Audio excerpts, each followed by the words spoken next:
What do you want to ride more of this season? Piste, park, powder? Whatever you're after, this is the board that's down to do it all. The Bataleon Whatever isn't just their best-selling board, it's also probably their most versatile.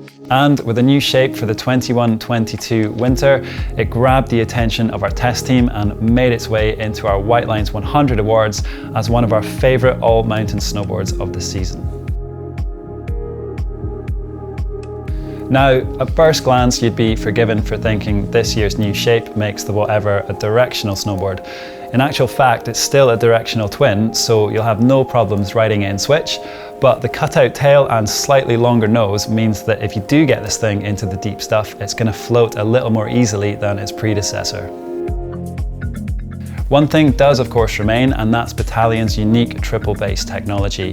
Here, the nose and tail are split into 3 sections, starting from the outside of the inserts. There's a wide center base flanked by these slightly uplifted side bases. In terms of how this improves the board's performance and handling, well, take your pick. For riding around the resort, the Whatever feels incredibly stable when it's flat on its base, but that 3D shape creates an effortless transition between the turns before it locks onto the snow and rails you through a carve. If the conditions are a little sketchy, the increased uplift here at the widest parts of the board, known as sidekicks, help to mellow out any twitchiness and make really light work of challenging terrain. They also help to give you a little added float in powder, as the profile helps to push snow out from under the nose and launch the snowboard up to the surface. And then if you're lapping the park, you've got the double benefit of both a full positive camber and a really stable center base to pop and ollie from without the dreaded hang-ups from the contact points. So if you're looking to push your freestyle riding without investing in a dedicated park board, this thing's got you pretty well covered. The Whatever strikes that perfect balance between speccing up the core enough to handle just about everything you can throw at it without turning it into a supercharged and super costly powerhouse. The wood core is made up of an even blend of poplar and paulownia wood stringers sandwiched between BIAX fiberglass layers, which give lightweight response and snap without the board feeling overly stiff torsionally. Flex-wise, it sits just under the halfway mark at around a 4 out of 10 on Bataleon scale, but there are a few extra additives tucked under the hood that liven things up a bit.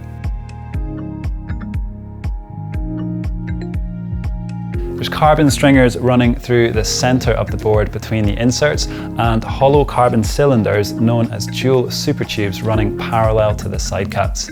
Now, both of these deliver a solid boost to the snowboard's overall pop and power, but by keeping the ends of the board carbon free, the Whatever still retains that super forgiving and freestyle friendly feel. Bataleon's SUPERSLICK X base is cost efficient, super easy to repair, and you'll have no problems keeping up your speed on the jump line or racing your crew down the home run at the end of the day. In many ways, this one feels like it's right at the center of Bataleon's range. Every other snowboard is either an evolution closer towards the park or the powder, or with the flex and construction either stepping up or mellowing out just a little bit. If you're wanting to ride something a little bit faster and a little bit stiffer, then consider the Goliath. If you're leaning more towards the park, however, then the Evil Twin is going to be the one to look out for, both of which are included in this year's Whitelines 100 awards as well. But for an all-mountain snowboard that isn't just capable of riding the whole mountain, but actually performs across it, the Whatever will suit just about every ability level and style of rider out there. Without a doubt, this one has really been one of our highlights of this season. If you've got any questions about this board or any of the others featured in this year's 100, then please drop me a comment down below and I'll make sure to get back to you. If you're wanting some more in-depth snowboard reviews from some of this year's highlights, then be sure to subscribe to the channel. Otherwise, that's it from me. Thanks for watching, guys, and we'll see you in the next one.